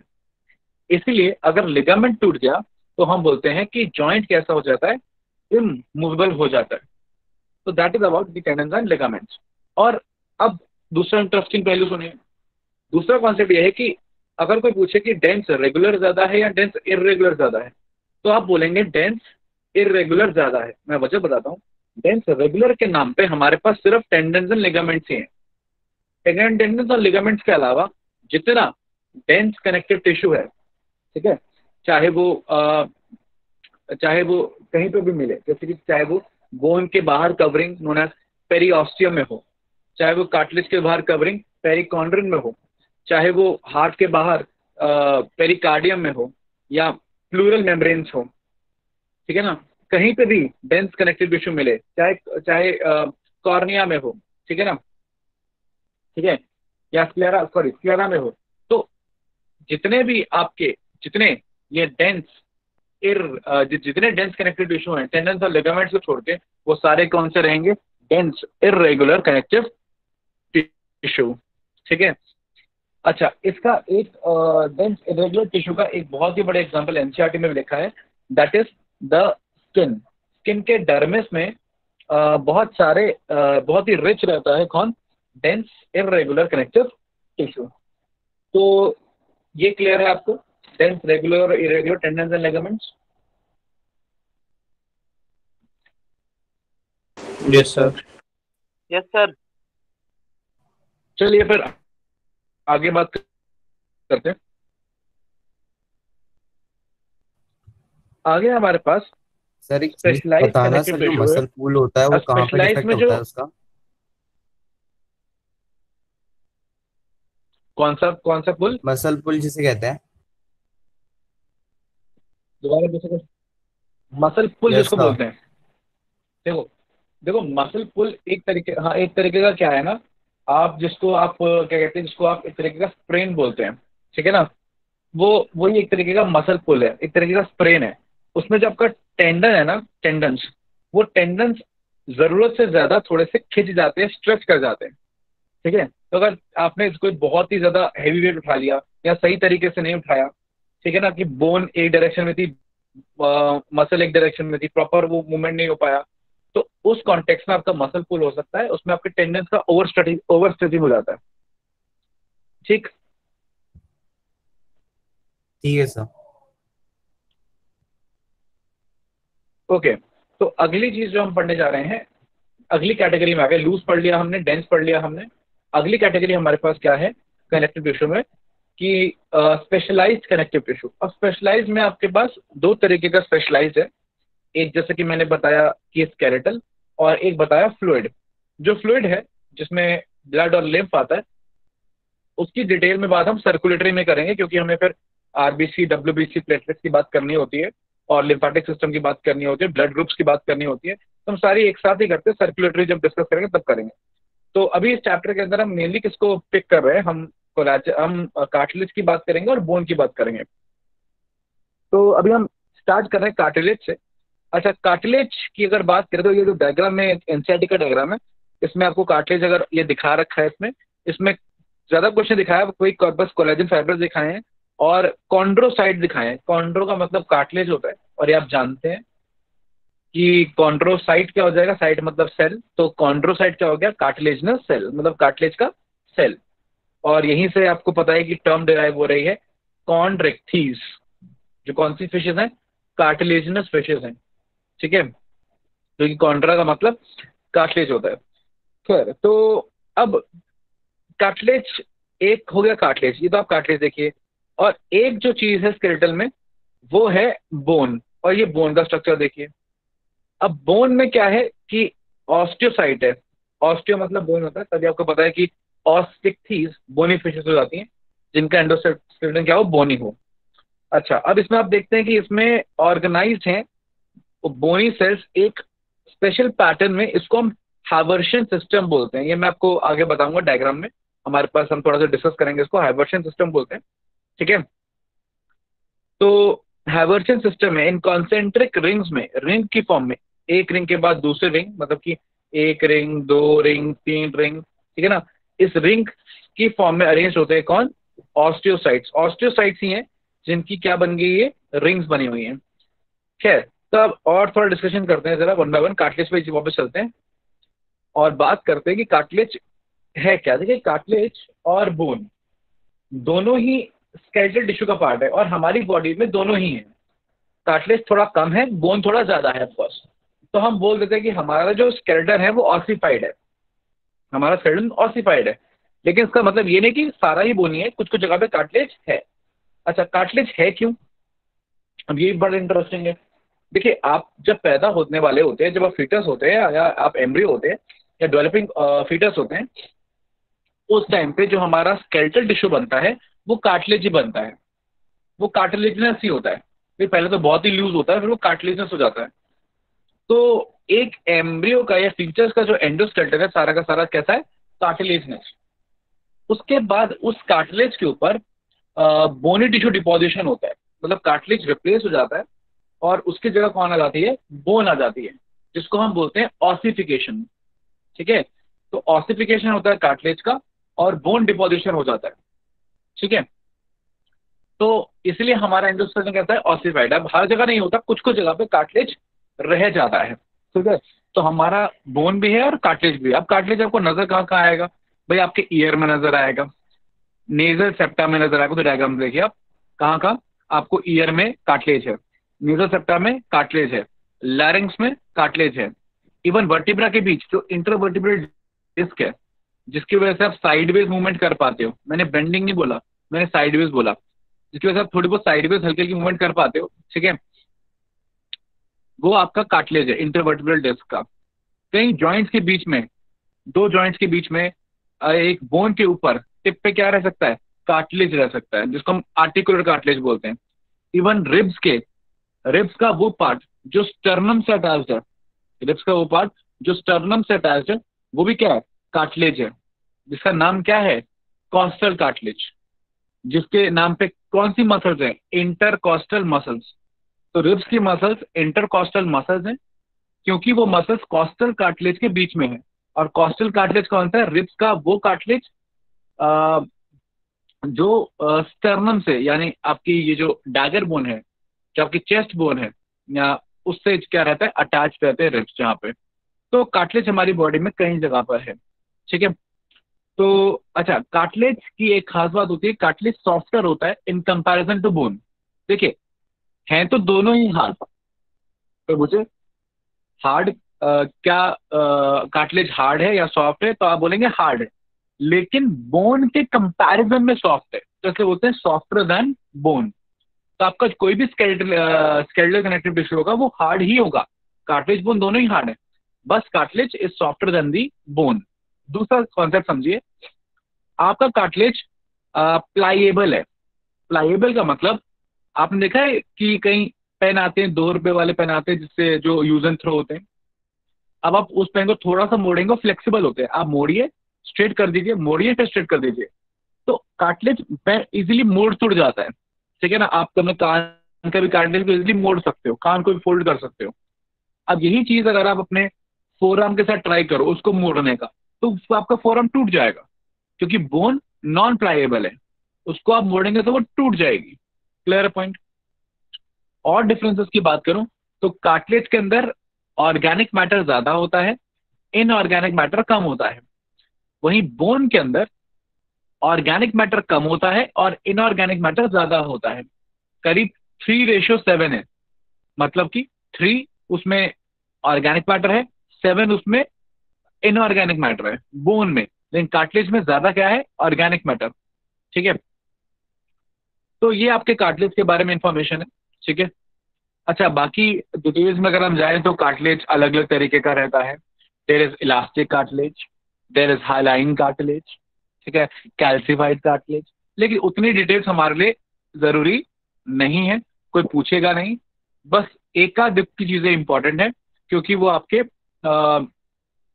एनसीईआरटी में या बाकी जगह दी हुई है। कि जैसे कि मैं आपको बताता हूँ, जो आपका एपिग्लॉटिस है ना, आपके एनसीईआरटी में ये चीज दे रखी है डाइजेस्टिव सिस्टम वाले चैप्टर में, कि जो आपका एपिग्लॉटिस है वो आपका इलास्टिक कार्टिलेज है, ठीक है। तो आपको यह ध्यान रखना है कि आपका epiglottis is a elastic cartilage, वो भी कार्टिलेजनस फ्लैप है, और कौन सा, इलास्टिक। खैर, कार्टिलेज अगर सबको समझ में आ गया हो तो हम बात करेंगे नेक्स्ट बोन की। अब सर एक बोन की चीज अगर हम बात बताना, करें, अगर कार्टिलेज ना हो बॉडी में, अगर बॉडी पूरी ऑसिफाइड हो तो उसमें क्या होगा उस केस में? नहीं मैं समझा नहीं, दोबारा बताओ। सर जैसे हमारी ह्यूमन बॉडी होती है उसमें आपने बताया ना, जैसे बताया क्या मतलब जनरली कई कई जगह पे जैसे कार्टिलेज होता ही है हमारी बॉडी में, हाँ हाँ। तो अगर वो सारे ही ऑसिफाइड हो तो उस केस में हमारी मूवमेंट भी रिस्ट्रिक्ट हो जाएगी कुछ? अच्छा, तुम ये कह रहे हो कि हमारी बॉडी में अगर जो जहाँ कार्टिलेज है वहां पे बोन हो जाए तो क्या हो जाएगा? हाँ, अगर हाँ, कार्टिलेज ना तो हो, हमारी मतलब cartilage is 0%, bone bone is हो जाए 100%। ना, हाँ, तो मैं बताता हूँ, मैं वन बाय वन आपके साथ डील करता हूँ। पहले तो आप आ जाओ बोन के ऊपर, जो आर्टिकुलर कार्टिलेज है उसके ऊपर आ जाओ। अब जहाँ पे ठीक है। मूवेबल जॉइंट्स हैं, अब आर्टिकुलर कार्टिलेज को आप बोन बना दो, ठीक है। अब आपको मैं बताता हूँ कि आर्टिकुलर कार्टिलेज एक हालाइन कार्टिलेज है, मतलब कि स्मूथ कार्टिलेज है। अब वो इतना स्मूथ है कि वहां पे वो फ्रिक्शन फोर्स को क्या कर रहा है, कम कर रहा है, वियर एंड टियर को क्या कर रहा है, कम कर रहा है। तो अगर आर्टिकुलर कार्टिलेज मैंने बोन बना दिया, और तो क्या होगा, जो फ्लेक्सिबिलिटी ऑफ जॉइंट है वो कम हो जाएगी, वियर एंड टियर के चांसेस ज्यादा हो जाएंगे, बोन डिग्रेड होने के चांस बढ़ जाएंगे, ठीक। दूसरा कॉन्टेक्स्ट, आपका जो ट्रेकिया है, आपका ट्रेकिया जो है, वहां पे जो ट्रेकियल रिंग्स हैं वो कार्टिलेज हैं, ठीक है। अब अगेन अगर मैं उसको बोन बना दूं, अब ये समझो वहां पे कार्टिलेज छोड़ा क्यों गया है, पहले तो ये इंपॉर्टेंट है। वहां कार्टिलेज इसलिए छोड़ा गया है, पहली चीज, कोई स्केलेटल टिश्यू वहां दिया क्यों गया, वहां पे कोई भी स्केलेटल टिश्यू इसलिए आया क्योंकि आपको सपोर्ट चाहिए थी। आपका आपका जो ट्रेकिया है वो कोलैप्स ना कर जाए, इसलिए वहां पे सपोर्ट चाहिए थी। दूसरा, सपोर्ट मुझे फ्लेक्सिबल चाहिए थी, क्यों, क्योंकि अगर मैं रिजिड बना दूंगा तो कभी एयर ज्यादा आई कभी कम आई तो उसमें भी प्रॉब्लम है। तो मुझे ट्रेकिया में सपोर्ट भी चाहिए और साथ में फ्लेक्सिबिलिटी भी चाहिए, तो वहां पे आपके पास कार्टिलेज है। अगर वहां बोन कर दोगे तो अगेन वहां पे फ्लेक्सिबिलिटी लॉस हो जाएगी, सांस लेने में अगेन आपको क्या लगेगी, दिक्कत आने लगेगी। ठीक है। अगेन तो आपके रिब्स की बात करता हूँ, आपके रिब्स की अगर बात करूँ तो वहां पे क्रॉस्टर कार्टिलेज स्टर्नम से जुड़ा हुआ है, जिसकी वजह से आप जब सांस लेते हो तो आपके रिब्स का मूवमेंट होता है इजिली।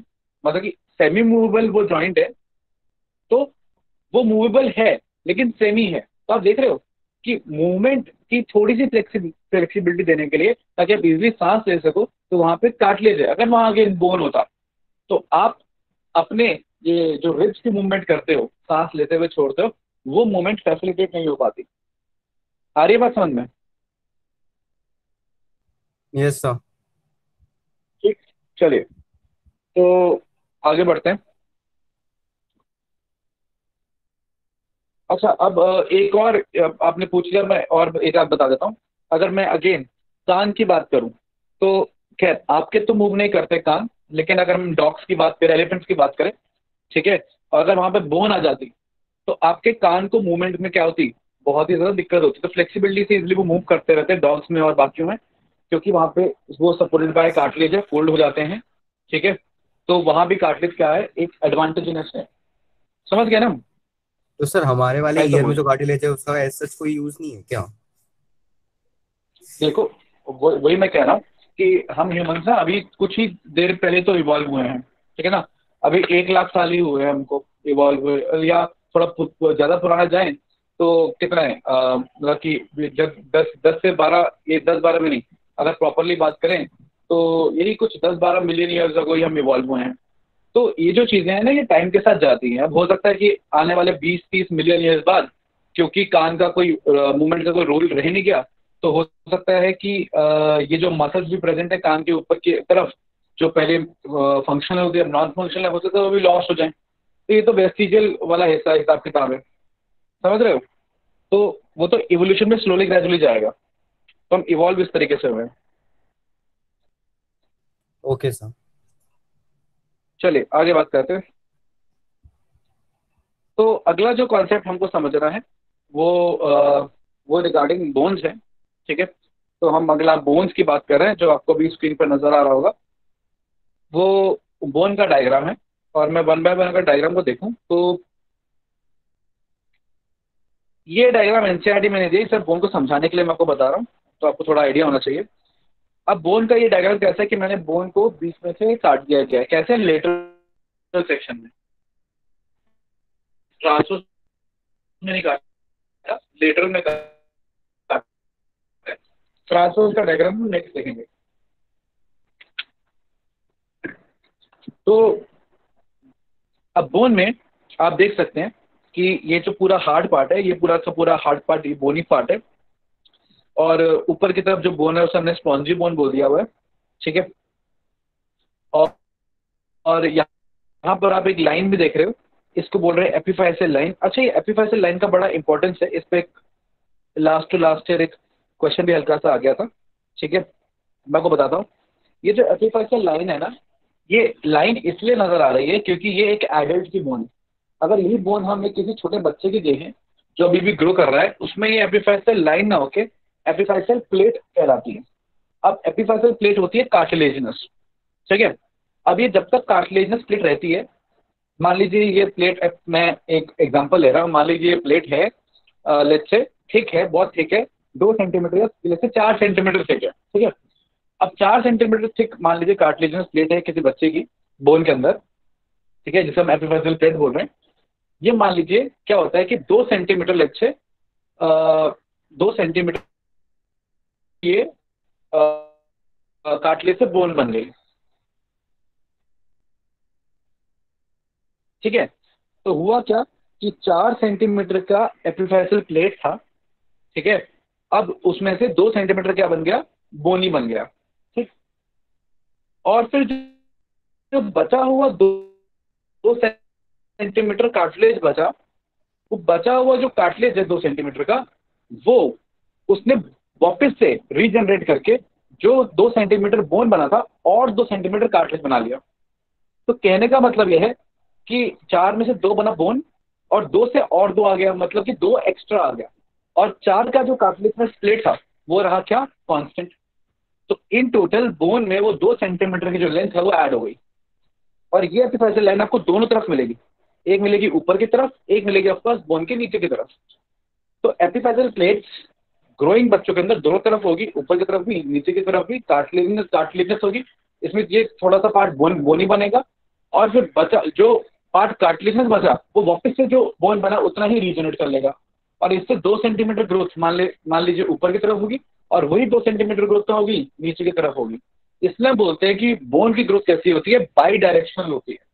और यही वजह है कि जब एक एज अटेन हो जाती है 18 साल, 20 साल, 22 साल, 25 साल, depending on person to person, ठीक है, specie to specie, race to race, जब एक पर्टिकुलर एज अटेन हो जाती है, तब ये जो एपिफेसियल प्लेट है, जो कार्टिलेजनस प्लेट है, जिसे हम ग्रोथ सेंटर भी बोलते हैं, वो धीरे धीरे कार्टिलेज पूरा बोनी बन जाता है, और फिर वो रिप्लेस नहीं होता किससे, कार्टिलेज से। आरिवासाद में जिसको बोलते हैं क्लोजिंग ऑफ ग्रोथ सेंटर्स।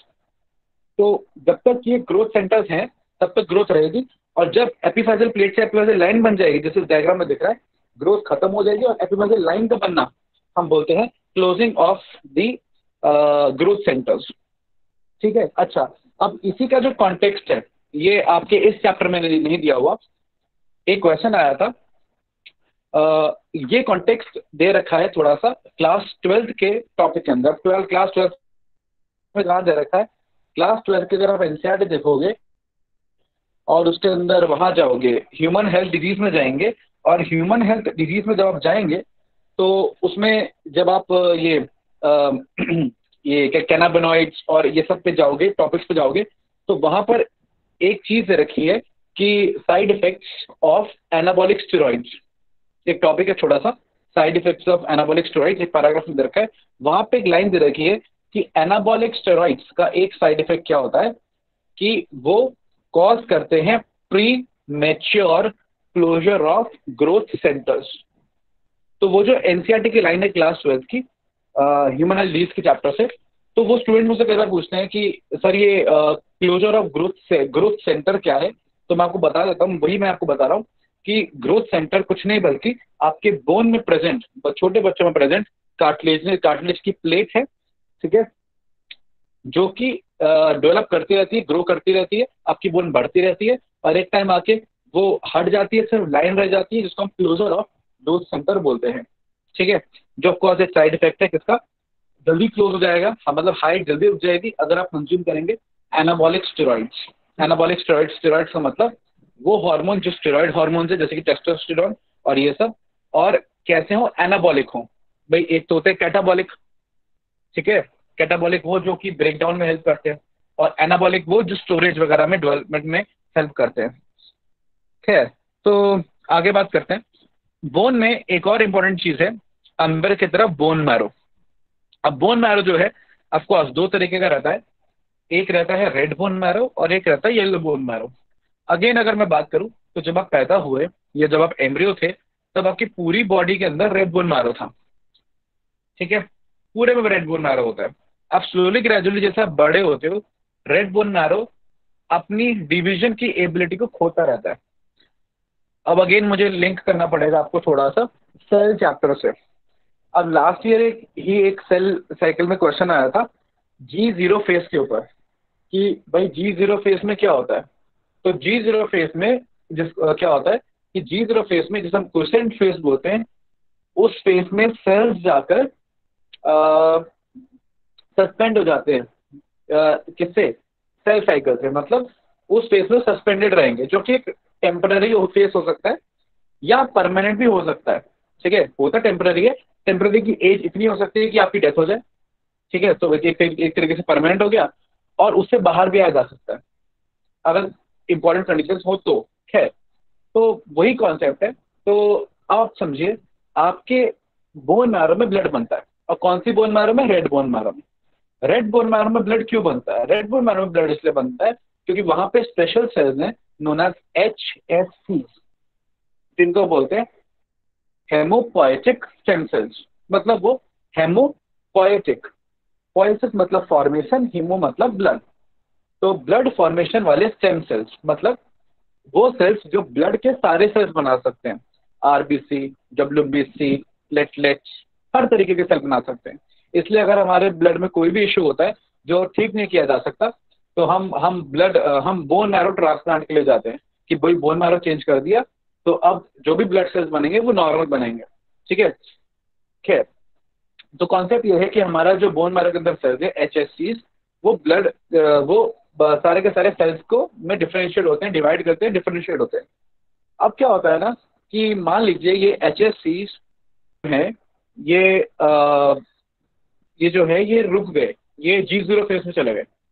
अगर ये G0 फेज में चले गए तो अब ये डिफरेंशिएट करके ब्लड नहीं बना सकते क्योंकि ये सेल साइकिल से एक तरीके से सस्पेंड हो गए।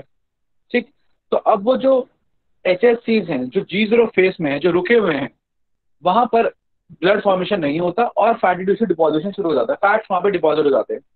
अब उसी हिस्से को हम बोल देते हैं येलो बोन मैरो। तो जब आप पैदा हुए तो सारी की सारी क्या थी, रेड बोन मैरो, और जैसे आप बड़े होते चले गए रेड बोन मैरो का एरिया क्या हो गया, कम, और मेजर क्या हो गया, येलो बोन मैरो। और रेड बोन मैरो कहाँ रह गई, सिर्फ आपकी लॉन्ग बोन की टिप्स पे। लॉन्ग बोन मतलब जैसे आपकी हाथ की बोन है, फोर आर्म की हो गई, ठीक है ना, आपकी ह्यूमरस हो गई, रेडियस हो गई, अल्ना हो गई, फीमर हो गई, टिबिया हो गई, फिबुला हो गई, पैर की बोन, हाथ की बोन लंबी लंबी, ये हो गई लॉन्ग बोन्स। इनके टिप में, जैसे कि ये एक लॉन्ग बोन है, इसके टिप में आपको क्या मिलेगा, रेड बोन मैरो। और नीचे की तरफ बीच में आपको सारा क्या मिलेगा, सारा मिलेगा यहाँ पर येलो बोन मैरो।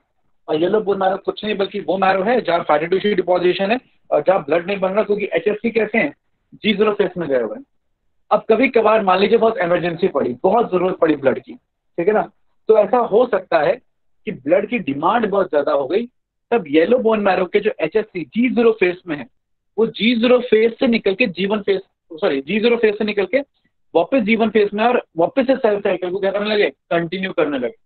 इसका मतलब अब येलो बोन मैरो क्या बन जाएगा, रेड बोन मैरो। तो जब बहुत जरूरत पड़ जाती है तो येलो बोन मैरो में convert to red bone marrow and form the blood again. ठीक है, लेकिन अभी के लिए हम ये जानते हैं कि रेड बोन मैरो काफी कम रह जाता है एक ह्यूमन बॉडी के अंदर और कन्फाइंड रहता है सिर्फ आपके लॉन्ग बोन्स में एंड यस गर्डल्स में। कौन सा girdle, head girdle and shoulder girdle, उसके अंदर आपको काफी मिल जाएगा रेड बोन मैरो। तो दूसरा इंपॉर्टेंट बोन तो ये है कि उसमें बोन मैरो रहता है। अगर हम इसका TS की बात करें, TS ऑफ द बोन की बात करें, तो आपको ज्यादा नहीं समझना, हम ज्यादा डिटेल में जाएंगे, हम इतना समझेंगे कि बोन के TS में देखिए ये राउंड राउंड स्ट्रक्चर्स नजर आ रहे हैं आपको, ध्यान से देखिएगा, ये गोल गोल स्ट्रक्चर्स नजर आ रहे हैं,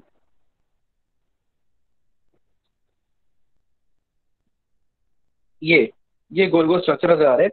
अब ये गोल स्ट्रक्चर आपको जो नजर आ रहा है, ये जो गोल स्ट्रक्चर है इसके बीचों बीच देखिए आप, अगर आप बीचों बीच ध्यान से ऑब्जर्व करो, ये बीचों बीच आप देख रहे हैं ब्लड वेसल्स हैं, एक जो यहाँ पे लेबल भी की हुई है, ये देखिए, एक ये वाली ब्लू कलर की, रेड वाली आर्टरी हो गई, ब्लू वाली वेन हो गई, मतलब ये हाईली वैस्कुलर जगह है, मतलब बोन के अंदर काफी सारा ब्लड आता है और वो आएगा भी। देखिए अगर डायग्राम को ध्यान से देखें तो मतलब बोन हाईली कैसी है, वैस्कुलर है।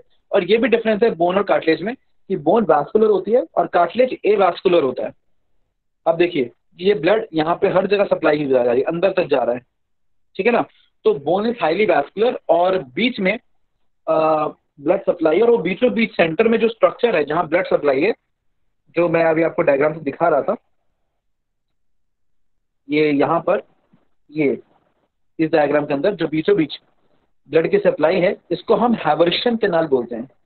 ये बीचों बीच जो ब्लड की सप्लाई दिख रही है आपको, this canal is known as the Haversian, HAVERSION, Haversian canal, ठीक है। और इस हैवर्शियन कैनाल के ही अराउंड अरेंज रहते हैं बहुत सारे क्या, ऑस्टियोसाइट्स, जो आप इस डायग्राम देख रहे हो NCERT के इस डायग्राम में। तो बीचों बीच हैवर्शियन कैनाल है और उसके अराउंड अरेंज है स्टार शेप के ऑस्टियोसाइट्स। मतलब इनमें से अगर मैं किसी एक सेल को पकड़ के बाहर निकालूं, आपको दिखाऊं, तो ये सेल कैसा होता है, इस तरीके का होता है। अगर मैं किसी एक सेल को पकड़ूं यहाँ से, जैसे मैंने इसको पकड़ा एक सेल को, और आपको मैं ये इस सेल को पकड़ के बाहर दिखाया, तो ये जो सेल है आपको इस तरीके का नजर आएगा, स्टार शेप का होता है, ठीक है।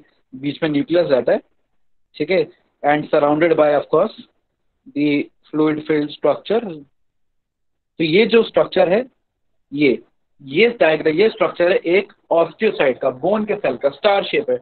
और ये स्टार शेप सेल पूरे के पूरे रिंग की फॉर्म में अरेंज रहते हैं, ठीक है ना, कॉन्सेंट्रिक रिंग्स में। और यही स्ट्रक्चर है किसका, बोन का। कभी आपको मौका मिलेगा बोन का टीएस देखने का माइक्रोस्कोप में, तो आप देखकर ही पहचान जाओगे कि ये क्या है, बोन है। उसमें एकदम एग्जैक्ट ऐसा अपेरेंस नजर आता है। खैर, so that is about the bone. याद रखिएगा, बोन हाईली वैस्कुलर है, बोन की ग्रोथ बाई डायरेक्शनल है, और बोन कंटिन्यूसली रिपेयर भी होती रहती है। भाई बोन में एक कॉन्सेप्ट है रीमॉडलिंग का। अब रीमॉडलिंग ऑफ बोन क्या है कि बोन के का जो मैट्रिक्स है वो बार बार हटता रहेगा, या बोन के सेल्स बार बार डिग्रेड होते रहेंगे, और नए बोन के सेल्स कंटिन्यूसली बनते रहेंगे। शायद इसलिए जब आपको फ्रैक्चर हो जाता है या हड्डी टूट जाती है, तो हड्डी खुद ब खुद रिपेयर हो जाती है। तो आपने कभी देखा है कि आपको कभी आपकी हड्डी टूटी हो तो डॉक्टर ने आपको 15-20 मेडिसिन लिख के दे दी हो कि ये खाओ और आपकी हड्डियां जो हैं वो बनने लगेंगी? वो आपको ऐसी कोई मेडिसिन नहीं लिख के देता, वो बस आपको प्लास्टर बांध देता है। मतलब जो हड्डी टूटी है उसको सही जगह पर वो अटैच रहे, सही जगह पर रहे। बोन तो अपने आप रिपेयर कर जाएगी, अपने आप रिपेयर इसलिए करेगी क्योंकि वो नेचुरली भी वो काम होता रहता है बॉडी में, कि पुरानी जो बोन के टिश्यूज हैं या बोन के सेल्स हैं वो डिग्रेड होते रहते हैं, और नए मैट्रिक्स का कंटिन्यूसली क्या होता रहता है, डिपोजिशन होता रहता है।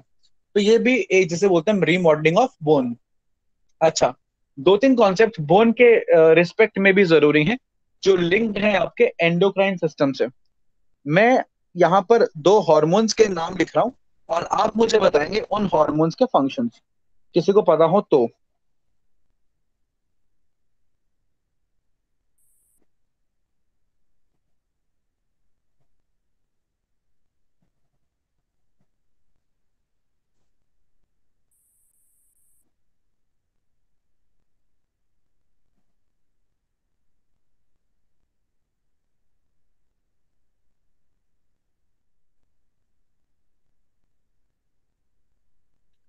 आपने इन हार्मोन्स के नाम सुने, कैल्सिटोनिन और पैराथॉर्मोन?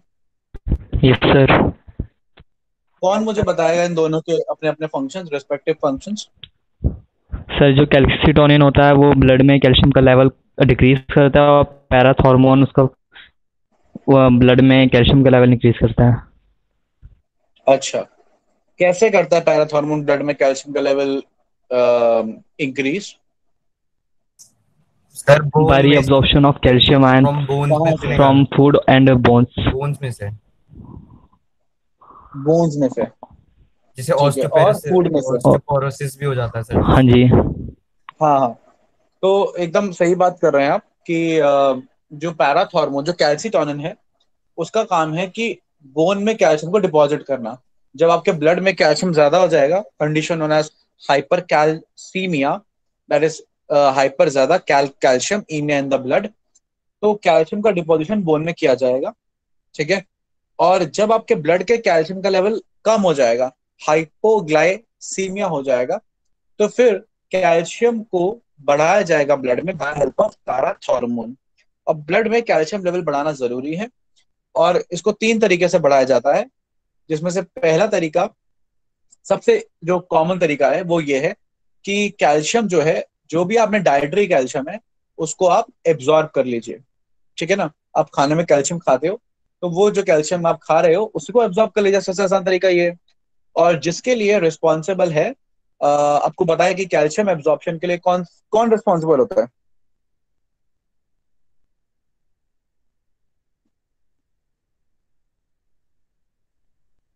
कौन रिस्पॉन्सिबल है कैल्शियम एब्जॉर्प्शन के लिए? बहुत कॉमन सा है ये।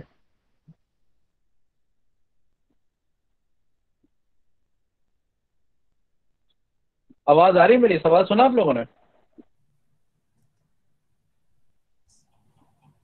Yes sir. हाँ, तो कौन रिस्पॉन्सिबल है कैल्शियम एब्जॉर्प्शन के लिए? बेटा विटामिन डी रिस्पॉन्सिबल है, ठीक है ना। विटामिन डी रिस्पॉन्सिबल है कैल्शियम के एब्जॉर्प्शन के लिए। अगर कैल्शियम आप खा रहे हो और विटामिन डी की कमी है तो कैल्शियम एब्जॉर्ब नहीं हो पाएगा प्रॉपरली, इसलिए vitamin D is an essential chemical. और इसी वजह से जब कैल्शियम विटामिन डी की कमी भी हो जाती है तो आपकी बोन्स कमजोर हो जाती है, कंडीशन होना है ऑस्टियोमैलाशिया, या बच्चों में रिकेट्स बोलते हैं। ठीक। तो और ये जो विटामिन डी है, ये जो होता है ये लिवर में स्टोर रहता है। ठीक है। और जैसे ही पैराथॉर्मोन क्या करता है, इसी विटामिन डी को लिवर से निकाल सॉरी ये और लिवर से निकल के किडनी के पास जाता है। तो पैराथॉर्मोन क्या कहता है, पैराथॉर्मोन किडनी से इस विटामिन डी को रिलीज करवाता है, एक्टिव फॉर्म में रिलीज करवाता है। और एक्टिव फॉर्म में ये विटामिन डी कैल्शियम को एब्जॉर्ब कराता है इंटेस्टाइन से। तो कहने का मतलब ये है, एक तो भाई डायरेक्टली कैल्शियम एब्जॉर्ब कराता है कौन, पैराथॉर्मोन, उससे कैल्शियम लेवल बढ़ जाएगा।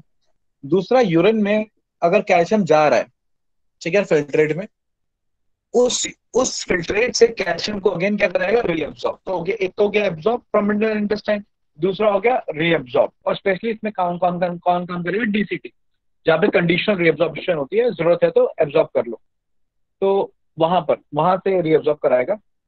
दूसरा, जब ये दोनों काम नहीं हो पाएंगे कि भाई ब्लड में कैल्शियम की बहुत ही कमी है और हम खाने में भी कैल्शियम नहीं ले पा रहे हैं और यूरिन में भी इतना कैल्शियम नहीं है, फिल्ट्रेट में भी इतना कैल्शियम नहीं है, फिर ब्लड में नहीं होगा तो फिल्ट्रेट में भी कहां से ज्यादा होगा। तो फिर उस केस में फाइनल जो चीज रहती है कि बोन से निकाल के कैल्शियम ब्लड में लाया जाता है। ठीक है। तो ये जो तीनों काम है, इन तीनों काम में कौन रोल प्ले करता है, पैराथॉर्मोन, और इसका एंटागोनिस्ट रोल प्ले करता है कौन, कैल्सिटोनिन। अब एक और कॉन्सेप्ट आपको जानना बहुत जरूरी है कि बोन की जो डेंसिटी है, जो बोन का डेंसिटी है पर यूनिट जो वॉल्यूम है, ठीक है, बोन के मैट्रिक्स का, उसकी डेंसिटी को मेंटेन करने के लिए एस्टेरोजन रिस्पॉन्सिबल है। और ये हमें कैसे पता है, ये हमें ऐसे पता है कि हमने जब रिसर्च करी, जब हमने एक पर्सन में से एस्ट्रोजन लेवल्स को डिक्रीज कर दिया, तो हमने देखा कि उसकी बोन डेंसिटी कम हो गई, जिसको हम ओस्टियोपोरोसिस बोलते हैं। ठीक है। तो ओस्टियोपोरोसिस क्या है, बोन की डेंसिटी कम हो जाना। अच्छा, ये एज रिलेटेड फैक्टर भी है। एज के साथ टेस्टोस्टेरोन या कह दो इवन एस्ट्रोजन, दोनों के कंटेंट्स कम हो जाते हैं, इसलिए बोन्स होती है कमजोर हो जाती है एज के साथ। और ये स्पेशली फीमेल्स के अंदर बहुत ही ज्यादा क्लियरली ऑब्जर्वेबल होता है। क्यों? क्योंकि फीमेल्स के अंदर एस्ट्रोजन का सोर्स, जो कि ग्रोइंग फॉलिकल है, आपको पता है कि जब एक फॉलिकल ग्रो करता है oogenesis में, मेंस्ट्रुअल साइकिल के फॉलिकुलर फेज में, तब एस्ट्रोजन रिलीज होता है। ठीक है। या कॉर्पस ल्यूटियम से एस्ट्रोजन रिलीज होता है, जिसमें कॉर्पस ल्यूटियम से रिलीज होने वाले एस्ट्रोजन को कंपेयर किया जाए ग्रोइंग फॉलिकल के एस्ट्रोजन रिलीज होने में, तो ग्रोइंग फॉलिकल से जो एस्ट्रोजन रिलीज हो रहा है वो काफी हाई अमाउंट में है। तो मेन सोर्स तो भाई ओवरी है। अब ओवरी ने oogenesis बंद कर दिया, मेंस्ट्रुअल साइकिल बंद कर दी, कब, मेनोपॉज के बाद, 45 के बाद। तो 45 के बाद एस्ट्रोजन लेवल क्या हो गया, बहुत ही ज्यादा कम हो गया। और उस कम होने की वजह से बोन डेंसिटी भी क्या होने लगती है, कम होने लगती है, स्पेसिफिकली किसके अंदर, फीमेल्स के अंदर। ठीक है। इसलिए शायद आपको याद होगा कि एक प्रोडक्ट भी निकाला गया था specifically for the females, women Horlicks, जिसमें कैल्शियम का अमाउंट और विटामिन डी का अमाउंट बढ़ा के दिया गया था कि भाई क्योंकि फीमेल वुमेन के अंदर आफ्टर सर्टेन एज बोन्स क्या हो जाएंगी, कमजोर हो जाएंगी। तो oestrogen also plays a very important role in maintaining the bone density है। तो ये जो कॉन्सेप्ट है, आई सपोज आपको क्लियर है बोन्स के बारे में और कार्टिलेज के बारे में। सर सर हाँ पूछिए। Hello sir. आपकी आवाज क्लियर नहीं आ रही है, थोड़ा आराम से रुक रुक के पूछिए जरा। हाँ हेलो। ओके सर, मेल्स में तो एस्ट्रोजन लेवल बहुत कम होता है, लेकिन उनकी डेंसिटी फिर भी सही होती है। तो इसमें कॉन्टेक्स्ट आपको ये बात भी पता होनी चाहिए कि जो टेस्टोस्टेरॉन है, ठीक है, और जो एस्ट्रोजन है, उनके स्ट्रक्चर में ज्यादा फर्क नहीं है। And testosterone can be converted into oestrogen. ठीक है। तो हाई टेस्टोस्टेरॉन लेवल्स, जो टेस्टोस्टेरॉन कई जगह पर जाके एस्ट्रोजन में कन्वर्ट होके कुछ बहुत इंपॉर्टेंट काम, जैसे कि बोन डेंसिटी को मेंटेन करना, ऐसे काम करता है। ठीक है। तो वो जो कमी है मेल्स के अंदर, वो टेस्टोस्टेरोन से पूरी हो जाएगी, और फीमेल्स में तो वो भी नहीं है। समझ रहे हो? इसलिए ज्यादा दिक्कत आती है। ओके।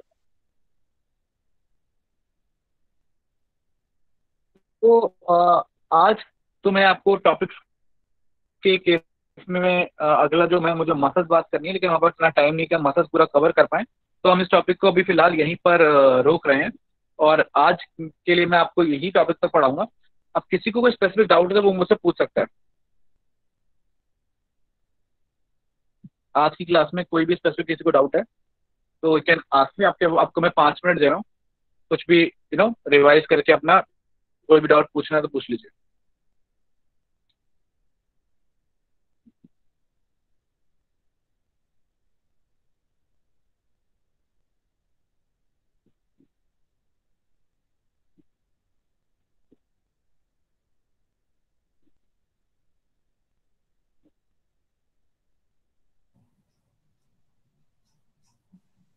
सर एक बार इनका मेन फंक्शन बता दीजिए जो आपने 2 हार्मोन से लिखवाए थे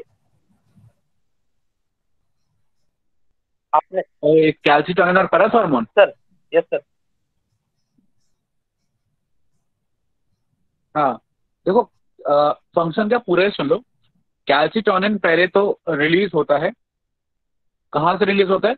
थायराइड ग्लैंड से, ठीक है। और थायराइड के कौन से सेल्स?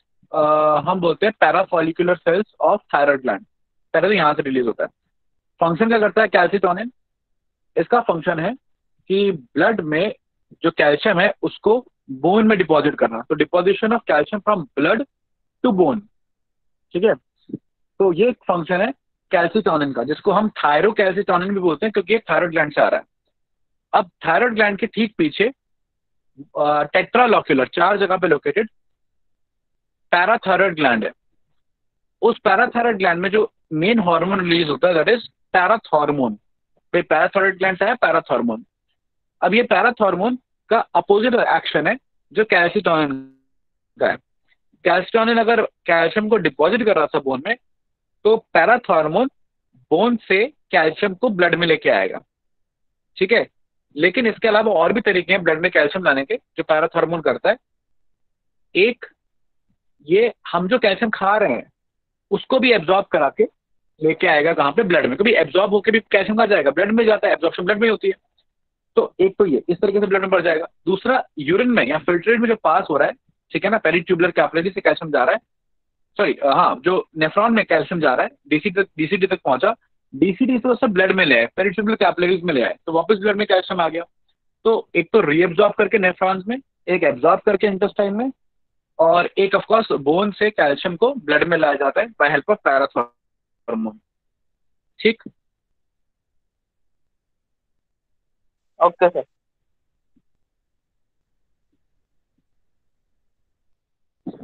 चलिए, अगर और किसी का कोई स्पेसिफिक डाउट नहीं है, ठीक है, तो फिर बाकी बातें हम नेक्स्ट क्लास में करेंगे। और मुझे एक चीज पूछनी है। मैं शाम तक बाय इवनिंग आपको 2 आप पूछो। सर पेवमेंट एपिथेलियम कौन सी वाली हुई? बेटा पेवमेंट एपिथेलियम का पहले तो मतलब समझो। पेवमेंट का मतलब जैसे रास्ता होता है, जैसे टाइल्स ठीक है। बिछी हो। अगर आपने 9th क्लास में डायग्राम देखा हो इसका स्क्वामस एपिथेलिया का, तो आपको साफ दिखता है कि टाइल्स बिछी होती है, तो उसको हम पेवमेंट एपिथेलिया बोल देते हैं। लेकिन ये जो सिनोनिम टर्म्स है ना, पेवमेंट एपिथेलिया, टेसेलेटेड एपिथेलिया, ये सिनोनिम टर्म्स जनरली नीट में क्वेश्चन में नहीं आती। नीट के क्वेश्चन में आपको सिर्फ जनरलाइज टर्म जो एनसीईआरटी यूज कर रही है वही पूछी जाएगी, तो उसके लिए परेशान मत होइए।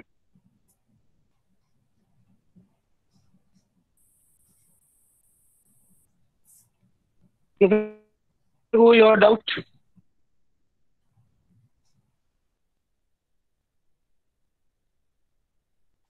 चलिए, अगर आपको कोई और डाउट नहीं है तो फिर see you in the next class, ठीक है। आपकी 2 DTV में शाम तक अपलोड कर देता हूँ, तो आप उसे प्रैक्टिस कर लीजिएगा, ठीक। Okay sir.